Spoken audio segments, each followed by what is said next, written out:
como iniciador, primer disertante de esta jornada, lo tenemos entonces al doctor Pedro Alfonso Sasberro, ingeniero agrónomo, doctor en ciencias biológicas, es profesor titular de la Facultad de Ciencias Agrarias de nuestra universidad, en profesor responsable de Química Orgánica y Biológica. Es investigador principal del CONICET, se desempeña como director del área de Biotecnología Aplicada y Genómica Funcional en el Instituto de Botánica del Nordeste, Instituto de Doble Dependencia de CONICET y UNE. Cuenta con más de 50 artículos científicos publicados en revistas internacionales de impacto, 2 patentes de invención y ha formado numerosos recursos humanos. Es fundador y director de la carrera de maestría en biotecnología agropecuaria de la UNE perdón, y la Universidad de Valencia. Fue presidente de la Sociedad Argentina de Fisiología Vegetal en el periodo 2015-2017 y actualmente es miembro corresponsal en Argentina de la International Association for Plant Biotechnology. Ahora sí, Pedro, un gusto realmente tenerte como el científico que inaugura este evento.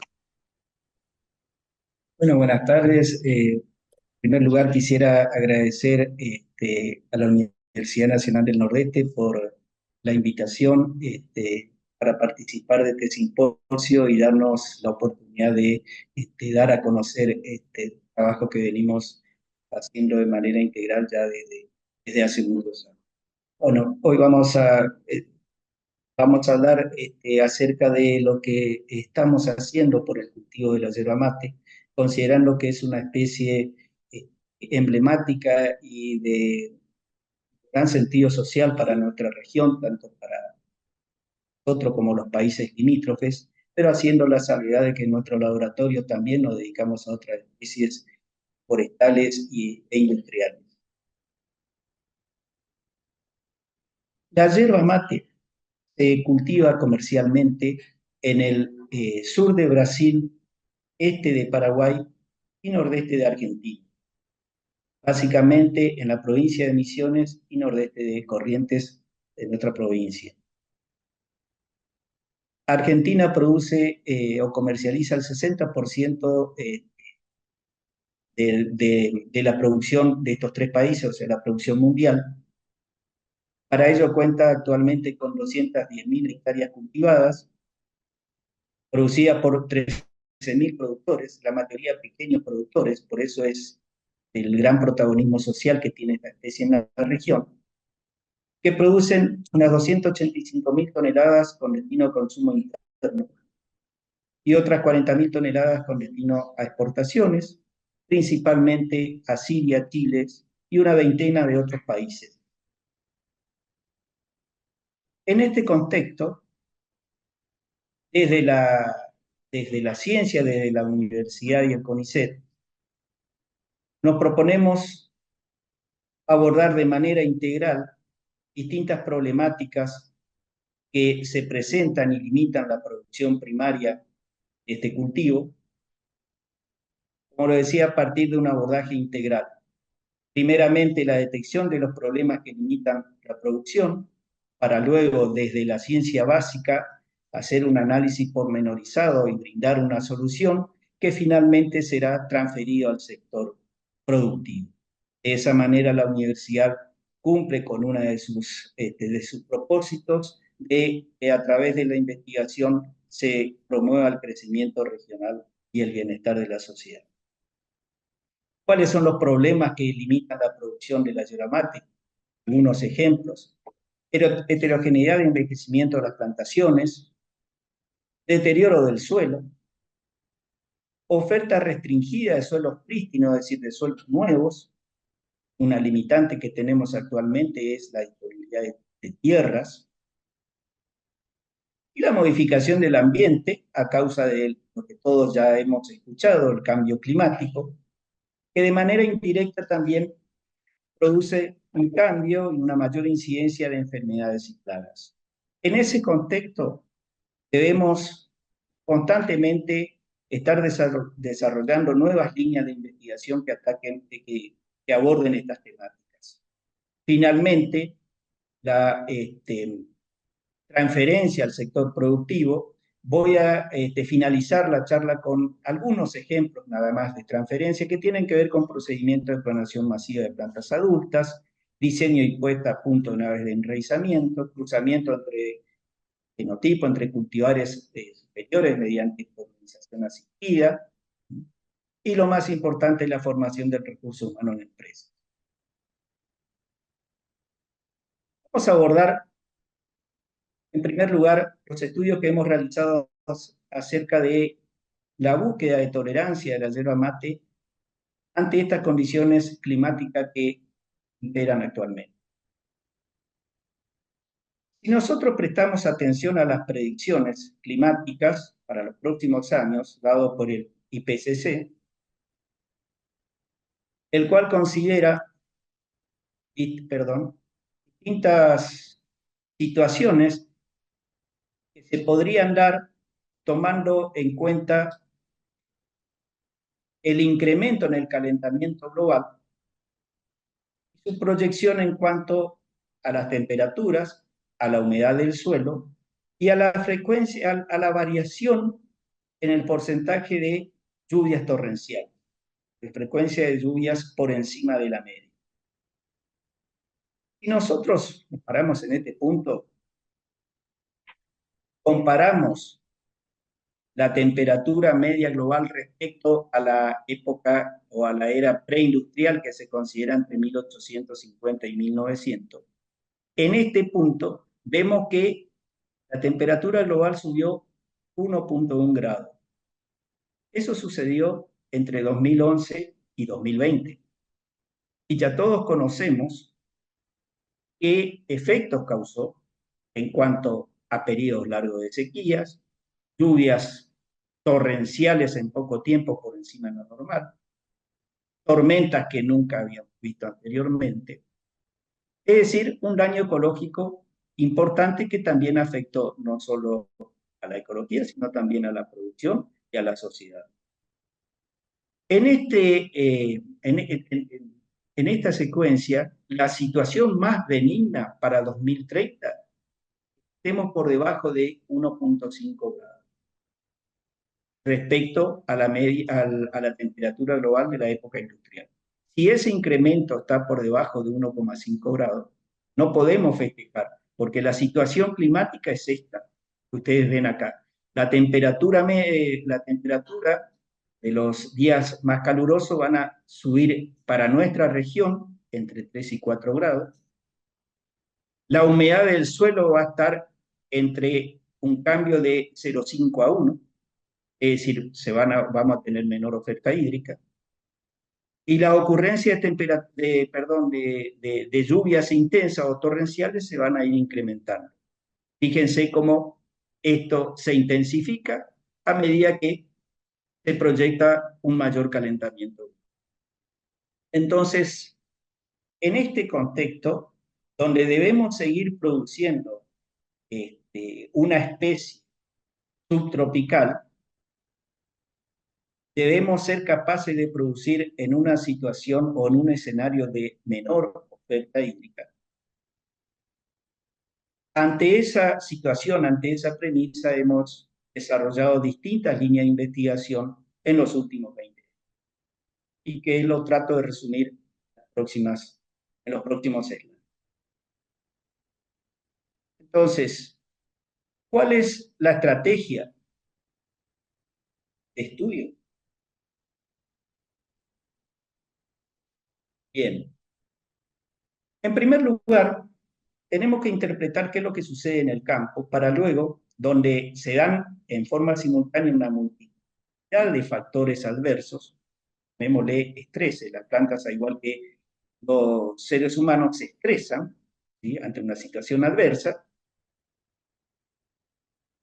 caracterizar a esas plantas, por ejemplo, en el caso de sequía, ante la eficiencia del uso de agua, necesitamos plantas que sean más eficientes en el uso de agua, es decir, que produzcan más gastando menos agua.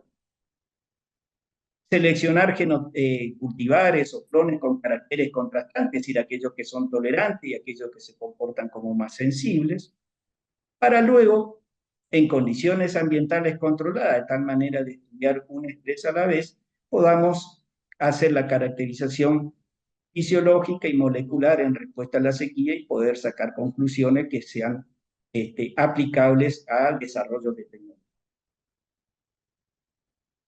Rápidamente, un yerbal, un cultivo de yerba mate, con cosecha mecánica, se lo realiza como si fuese un cerco de leutrina. Entonces la plataforma de corte va aumentando de 85 centímetros, 1,10 m, en el transcurso de los años.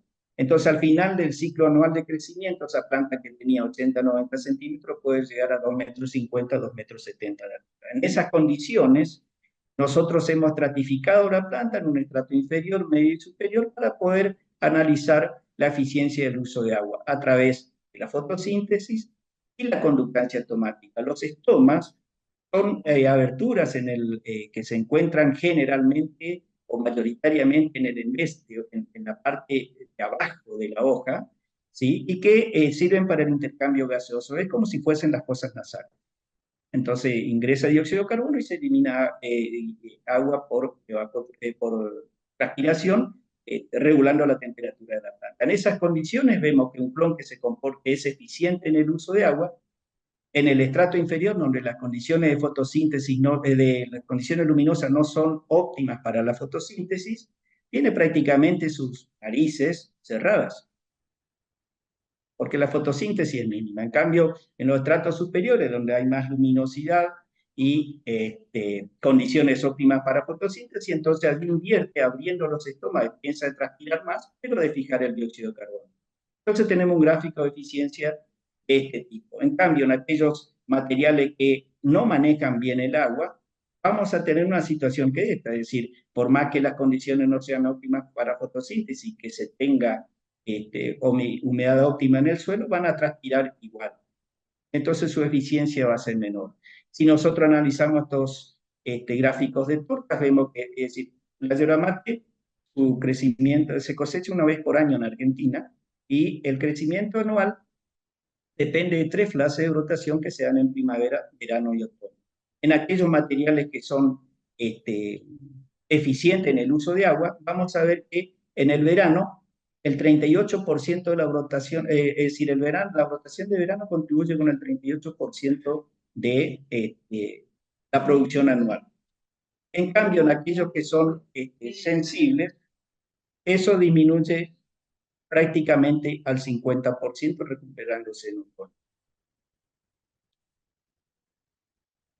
¿Cómo abordamos el estudio de sequía? Bueno, ustedes tengan en cuenta que las plantas son seres inamovibles, ¿sí? Entonces tienen que tener un mecanismo muy aceptado de percepción de la señal o reconocimiento de la señal del estrés a nivel celular, ¿sí? Esas moléculas tienen que traducirse en eventos bioquímicos que produzcan una traducción de la señal y una ampliación a través de toda la planta para que a través de ello se modifique la expresión de genes en el ADN, como resultado se transcriban a una proteína que va a modificar el metabolismo celular. El metabolismo celular, esa modificación se va a traducir en nuevos eventos fisiológicos y morfológicos que van a brindar una resiliencia a la planta de ese factor adverso. Eso lo encaramos a través de distintos niveles de estudios transcriptómicos para ver, conocer la expresión diferencial de los genes en condiciones de estrés comparado con una planta en condiciones óptimas de suelo. Luego ver que esa expresión diferencial de esos genes, cómo resultan en sus productos de expresión, que serían los metabolitos, tanto primarios y secundarios, y integrar eso en una respuesta fisiológica. La metodología es la usual que se utiliza para este tipo de estudios, para secuenciación masiva, se hizo por Illumina, ¿sí? Los análisis metabólicos por cromatografía de gases y líquidos de alta presión, y después utilizamos distintos instrumentos que nos sirven para determinar los parámetros. La secuenciación génica se hizo tanto en raíces como en hojas, están disponibles en la NCBI. En raíces hemos encontrado 5.160 genes, de los cuales 1.367 se estimulan o se promueven, aumentan su expresión en respuesta al estrés hídrico, mientras que en hoja encontramos 4.920 genes, de los cuales el 50% es promovido por el estrés, es decir, se induce por respuesta al estrés.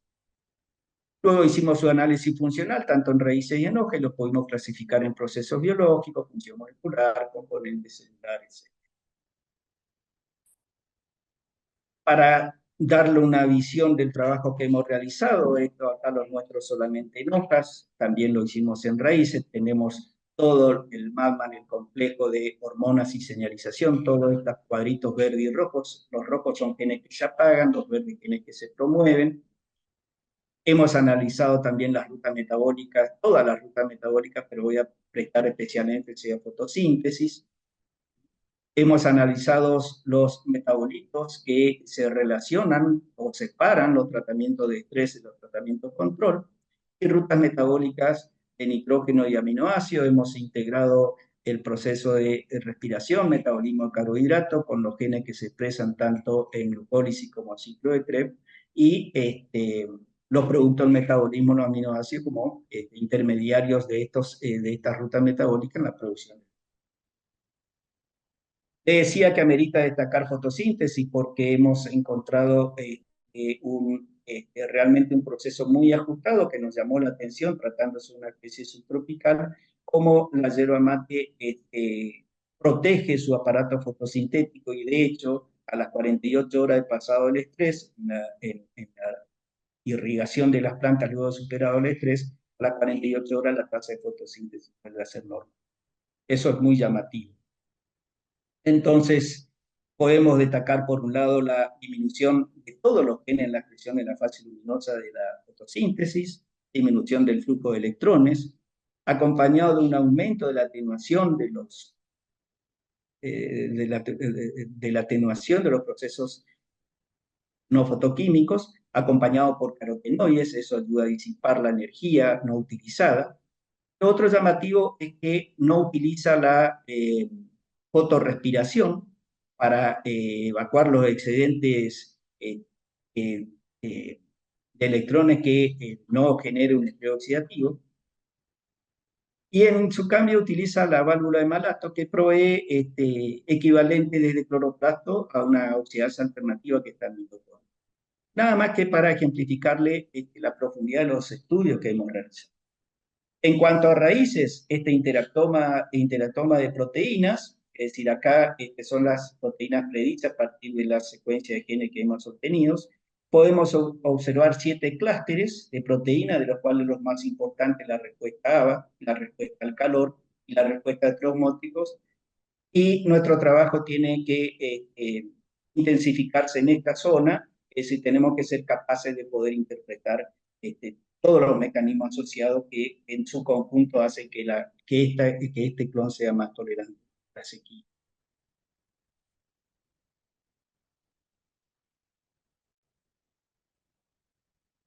También hemos visto la plasticidad fenotípica y adaptativa del sistema radical, que es la plasticidad fenotípica, que la planta sea capaz de redirigir su crecimiento, sus órganos, en defensa o ante un estrés, en este caso estrés hídrico. Lo que se busca es un mayor crecimiento radicular. Acá podemos ver en este gráfico de barra que, comparado con el control bien irrigado, las plantas triplican el desarrollo de raíces.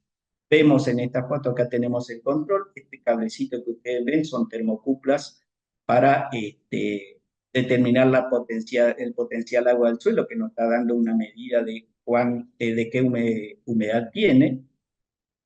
Comparemos este sistema radicular en condiciones óptimas de humedad, y acá en un estrés severo, fíjense todo el desarrollo de raíces que tenemos. Esto que se observa acá es lo que viene en el gráfico. Triplica desarrollo de raíces. ¿Por qué es importante eso? Porque la planta se está defendiendo, está buscando, explorando un mayor volumen de suelo, es decir, en búsqueda de recursos, tanto de agua como de nutrientes. Entonces, en síntesis, hay un mayor volumen de suelo explorado.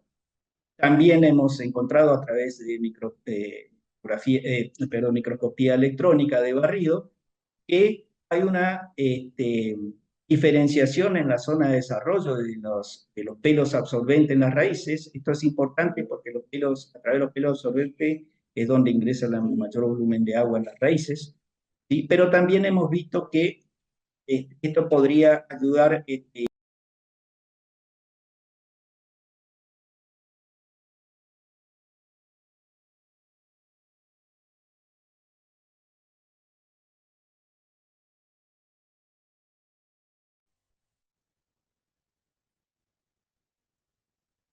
A partir de todos estos genes que hemos caracterizado, hemos seleccionado algunos genes candidatos y a través de ingeniería genética, de transformación genética, que es una herramienta de uso continuo en nuestro laboratorio, comenzamos a hacer el análisis funcional de algunos genes utilizando al Lotus tenues, una planta leguminosa, como planta modelo.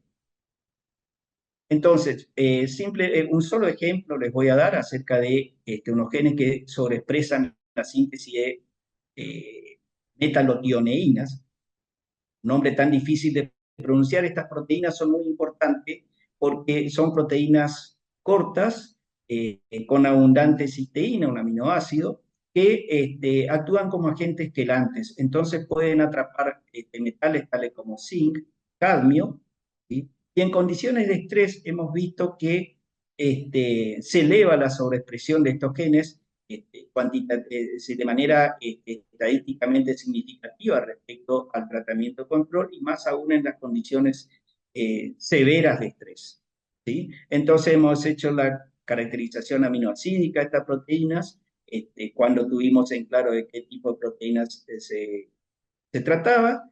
Hicimos 3 construcciones para insertarlo en Agrobacterium tumefaciens, poder producir la infección de los políolos de las plantas de Lotus tenuis y a través de un proceso de organogénesis por cultivo in vitro tejido, obtener plantas que sean portadoras de los genes de interés.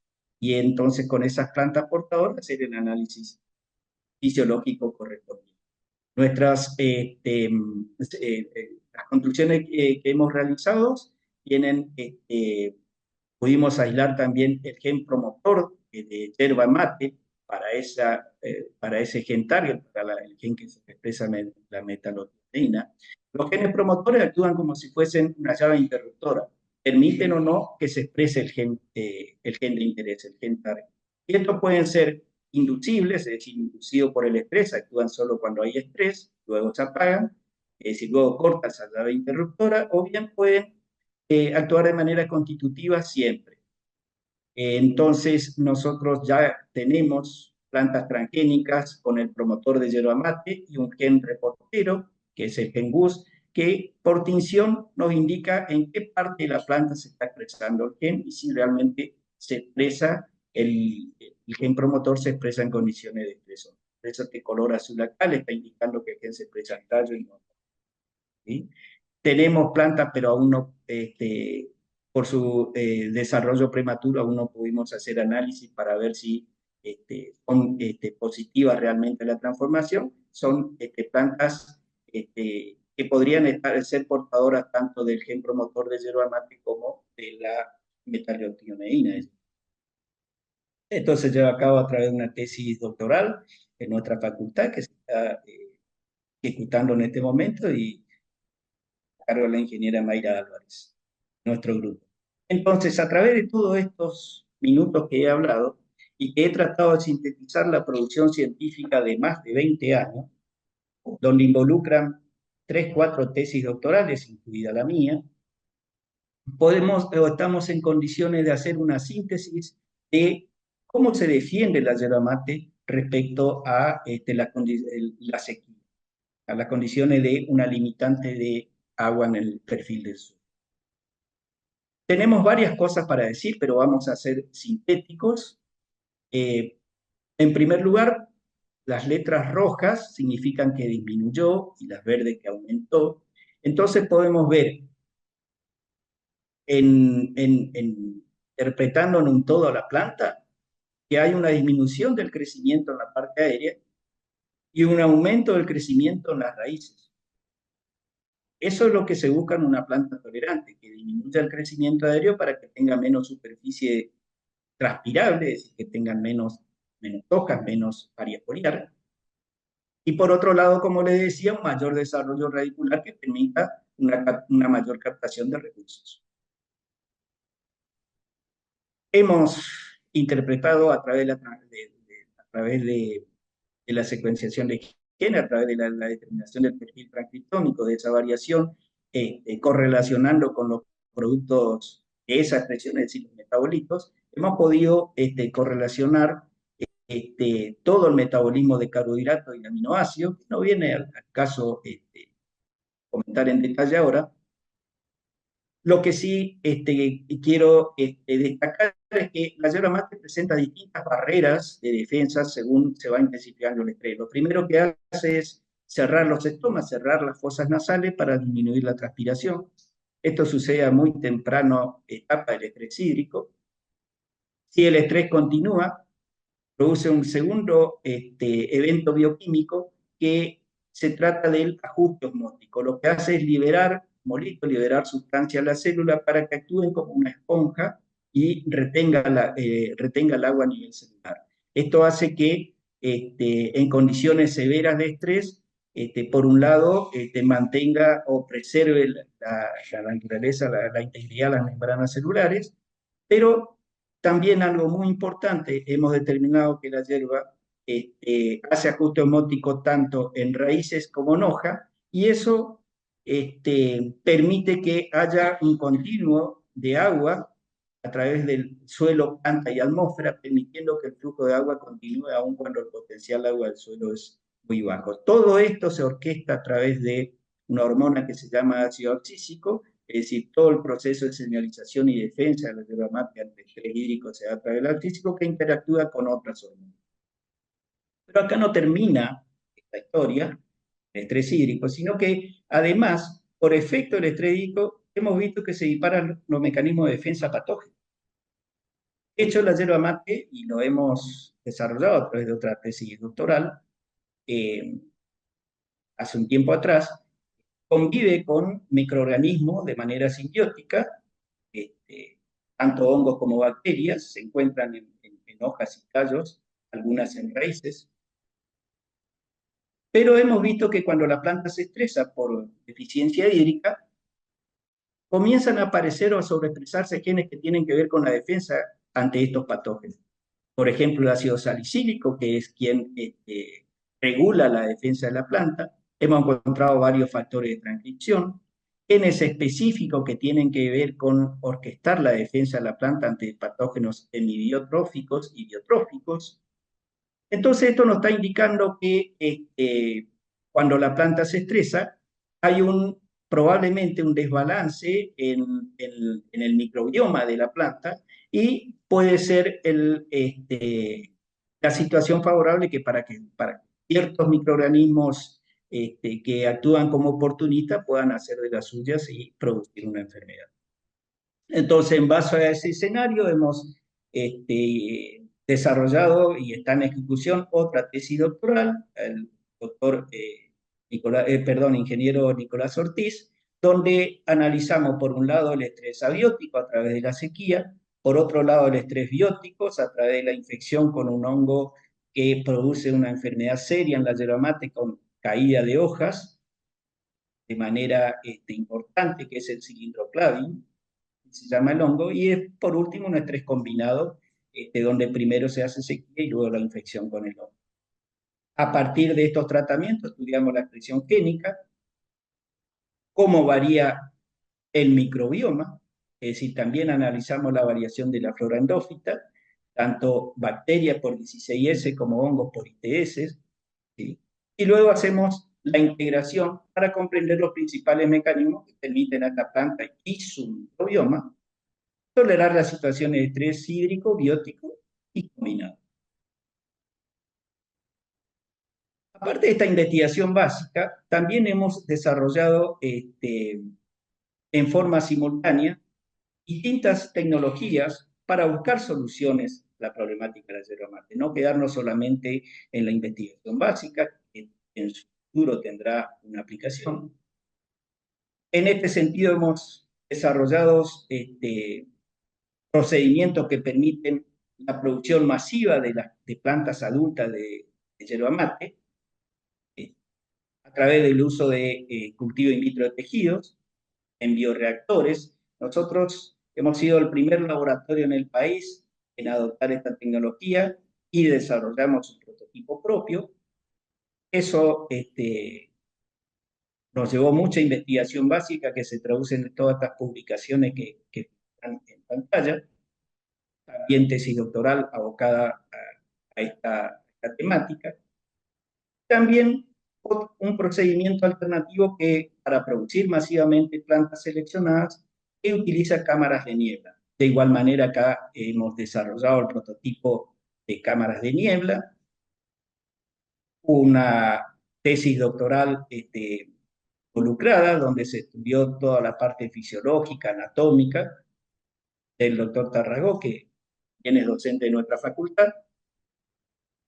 Pero tanto el procedimiento por cultivo in vitro de tejidos como el procedimiento que utiliza naves de enraizamiento son afectados por la edad del material que se desea propagar. En este sentido, las plantas perennes también tienen un estado de adultez, así como los seres humanos. Quiere que una planta, un árbol, llega a su etapa adulta una vez que floreció, una vez que expresó sus órganos sexuales. Y a partir de allí, a medida que se aumenta los años cronológicos, se van acentuando los efectos fisiológicos, que es mayor susceptibilidad a enfermedades, menor rotación, menor vigorosidad, es decir, se va poniendo y también su competencia para formar nuevas plantas. Si uno saca una ramita para hacer esqueje o estacas, se enraiza, se forma una planta, se tiene la serie 1, luego eso brota, se saca otra taquita, la serie 2, serie 3, serie 4. Esta planta fisiológicamente va a ser más joven que la de la serie 1. Entonces, si ustedes ven acá a la derecha, van a ver dos genotipos, pero fíjense, los S1 son las series, fíjense que a medida que se va revirtiendo la edad, aumenta el tamaño de las plantas. También sucede con el sistema radicular. En ambos genotipos, en este aún más acentuado. Y eso a su vez estamos estudiando a nivel de microRNA, que son RNA de cadenas cortas, que también tienen una función de regulación negativa de genes target. ¿Sí? Los genes los microRNA que participan en la regulación de la floración son el 156 y 172, con lo que iniciamos el estudio, pero a través de la financiación adecuada pudimos abordar la secuenciación masiva de todos los genotipos, de todos los microRNA. Bien, toda la información básica para cumplir con los propósitos de la universidad y del CONICET deben ser transferibles a la sociedad y deben ser transferibles al sector, deben solucionar un problema. Por lo menos esa es la premisa con la cual desarrollo la investigación. Entonces, rápidamente voy a contar solo algunos pocos ejemplos de transferencia tecnológica, pero sepan que hay mucho más. Por un lado, cuando le hablaba de la producción de plantas en forma masiva a través de cámaras de niebla, bueno, esto ya no es un prototipo de estudio, sino que ya es una nave de uso comercial, una nave de enraizamiento donde se controlan todos los factores ambientales. Esto es diseño propio, es decir, de todo el manejo ambiental. Esta nave, todo esto se hace en el marco de una carta de acuerdo de investigación y transferencia tecnológica firmada entre la Facultad de Ciencia Agraria y en este caso el establecimiento La Cachuera, Sociedad Anónima, productores de la yerba manda, un proyecto que hemos comenzado hace 3 años, donde se hizo el diseño de la nave de enraizamiento, se forma el personal de la empresa y se acompaña continuamente. Entonces, tenemos una nave de enraizamiento de 33, con capacidad para 33.000 esquejes, que trabaja en 2 turnos en el año, en verano e invierno. Ya estamos en la fase de producción masiva de plantas. y plantación en el campo con los nuevos materiales elite, ¿sí? Acá voy a invertir unos minutos para recordar y reconocer al ingeniero Ángel Fediú, un, un gran amigo y mejor persona, que dedicó su carrera a la yerba mate, como al manejo agronómico de la yerba mate, con mucha sangre docente, ha ejercido su docencia en las escuelas secundarias agrotécnicas, y lamentablemente nos dejó, partió de este mundo en 2022, pero nos ha dejado un gran legado, así que a él va nuestro recuerdo. Por otro lado, los clones Elite, que tienen características X por haber seleccionado en base a algún atributo de interés, pueden ser cruzados y utilizar la tecnología de in vitro para rescatar los embriones y embriones prematuros, es decir, en el primer estado de desarrollo, y a través del cultivo in vitro de tejido, es decir, a través de la aplicación de biotecnología, producir plantas en un corto lapso de tiempo, ¿sí? Lo estamos haciendo a través de polinización asistida, es decir, los cruzamientos son realizados por la mano humana. Esto nos facilita no tener que respetar las distancias mínimas que se requerirían para no contaminar de polen las plantas no deseadas. Y es una tecnología que lo estamos usando de manera pionera en el cultivo de la yerba mate, donde acá podemos ver la interfase y el compromiso entre la investigación y el campo. Es decir, siempre el laboratorio debe terminar en el campo. Por otro lado, con el establecimiento de las Marías, también siempre a través de carta de acuerdo con Facultad de Ciencias Agrarias, estamos en el desarrollo de biofertilizantes. A partir del aislamiento de bacterias en los mismos suelos rojos y en la rizósfera de la yerba mate, y ya llevamos 3 años de ensayos a campo con resultados muy alentadores. Esto sería un yerbal recién implantado, recién inoculado. Acá ya tenemos un yerbal de 2 años y acá un yerbal de 3 años.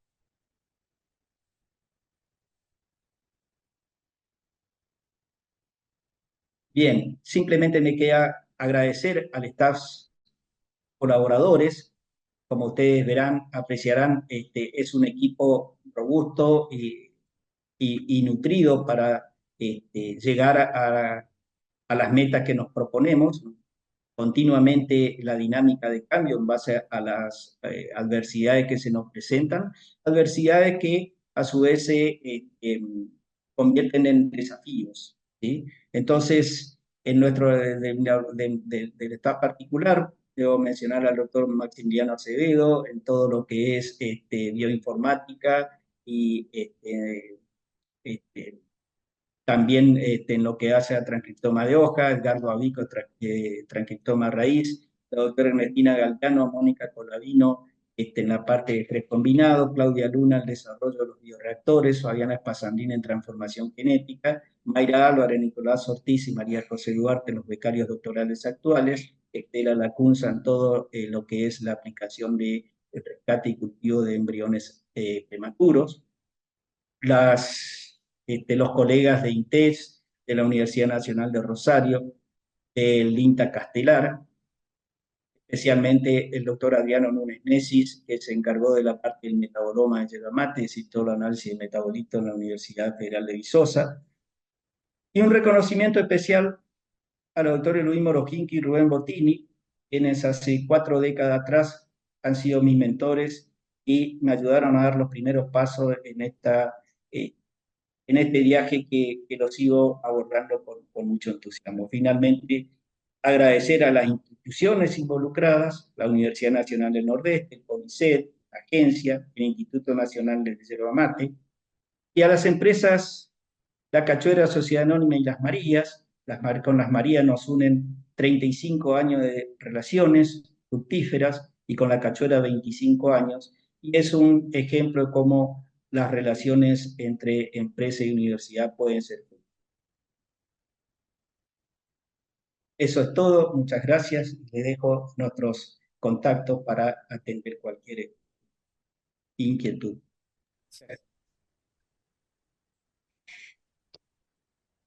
Muchísimas gracias, Pedro, por tu disertación. Ha causado interés en el público y tenemos preguntas para hacerte. Quiero resaltar que el público que tenemos es ampliamente variado desde los distintos lugares del país, como así también de distintos niveles educativos.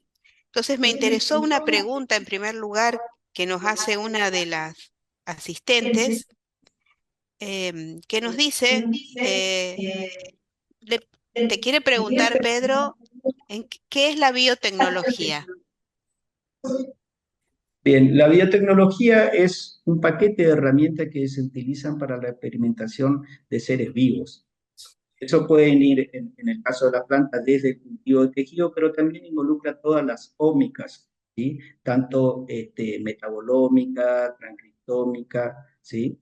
Es decir, todos ellos, todas aquellas tecnologías que atienden organismos vivos están incluidas en la biotecnología. Muchas gracias.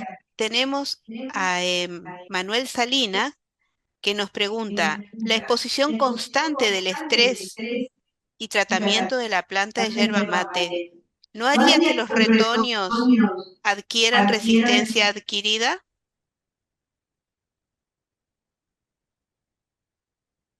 Eh, a ver si interpreto la pregunta. La exposición continua a un estrés, aquellas plantas que son tolerantes al estrés, es decir, hay distintas maneras de responder al estrés por parte de una planta. Se puede escapar al estrés, en las plantas anuales, por ejemplo, adelantan su floración, producen semilla y muere la parte vegetativa, ¿sí? Eso es escape al estrés. O bien pueden tener mecanismos de resiliencia que les permiten de alguna manera paliar la situación y sobrevivir. Ahora bien, para que haya crecimiento y desarrollo se necesita de agua, es decir, el crecimiento es el resultado de división celular y expansión celular. Para que haya expansión celular debe haber turgencia, para que haya turgencia debe haber agua. Las plantas lo que hacen en condiciones de estrés prolongado es entrar en una fase de dormición, ¿sí? Dejan de brotar, siguen creciendo las raíces, de tal manera que hay un detenimiento progresivo del crecimiento para evitar consumo de agua, ¿sí? Pero todo organismo requiere de agua para la sobrevivencia. Esto significa que si el continúa de manera indeterminada, en algún momento la planta va a morir. Gracias, Pedro. Una nueva pregunta. Nos dicen si estos desarrollos, estas investigaciones que has logrado, se pueden aplicar a otro tipo de cultivos, más allá de la yerba mate. Si se refiere a los procedimientos de clonación, es decir, de producción masiva de plantas, sí, de hecho, es decir, nosotros trabajamos con muchas plantas forestales, con pinos, con eucaliptos, asistimos a empresas de Chile a través de sus filiales argentinas y a distintas empresas argentinas para la generación de procedimientos de clonación en especies de arbóreas de interés forestal.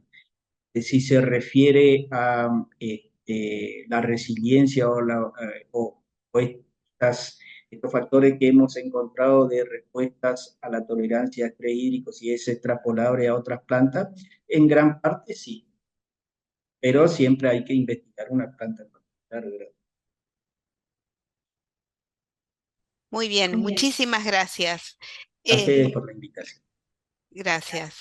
Bueno, queda aquí el contacto del doctor Sanferro, para que a través de nosotros, si luego quedan intereses en contactarlo o acercarse a su grupo, bueno, allí tienen entonces su información.